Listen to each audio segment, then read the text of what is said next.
siyaad reamaantiisu ma koobnayn waxaa loo bixiyey magacyo badan oo ay ka mid ahaayeen aabbihii ummadda aabihii garashada iyo guulwada siyaasa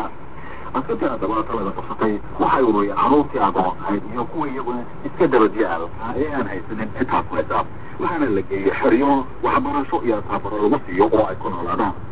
xagaagii sanadkii 1972kiina waxaa la abuuray ciidamadii la oran jiray guulwadayaasha oo badankoodu ahaayeen dadaan wax shaqaa haynin oo suuqa laga soo ururiyey markii haddaba la qaatay hasi wadaagga cilmiga ku dhisan maamulkii dhaqaalaha ee dalka dowladda ayuu gacanta u galay dowladdii milatariga oo ka cadkaydna waxay dalmaysay shirkadihii gaaraha loo lahaa iyo wax soo saarkii dhinaca beeraha waraysigu BBC-daas iyo maxamed siyaad barre waqtiyadaasi oo lagu weydiiyey waxa dowladdiisu ay dadka mushtariga ugala wareegtay shirkadaha maxamed siyaad barre waxa uu ku jawaabay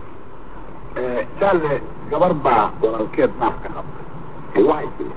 naafka walaalkay qabtay hadba waa sankani waxaan haatan annagu leenahay markaanu kaa yeeraynay ummadda soomaalida oo badan marxabila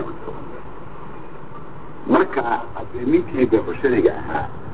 waa hadda suuqa dhigta haddii uu taas u gartana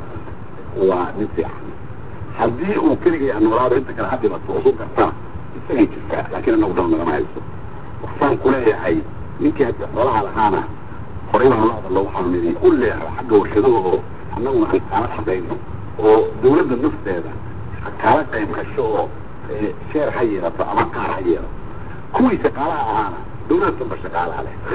dowladda nafteedaba iyagaa leh shaqaalaha iskale iyo dhalinyarada yaa iskale dadka naga waaweynu bacdana ay yihiin dadkii carruurtaas la sheegaya dhalay dad bay annagana waajibka naga wey inaan carruurtii korino oo weydeyno oo iyaga mas-uulka u gudbino ama annagu meeshii haysanino keligana anaan xukumin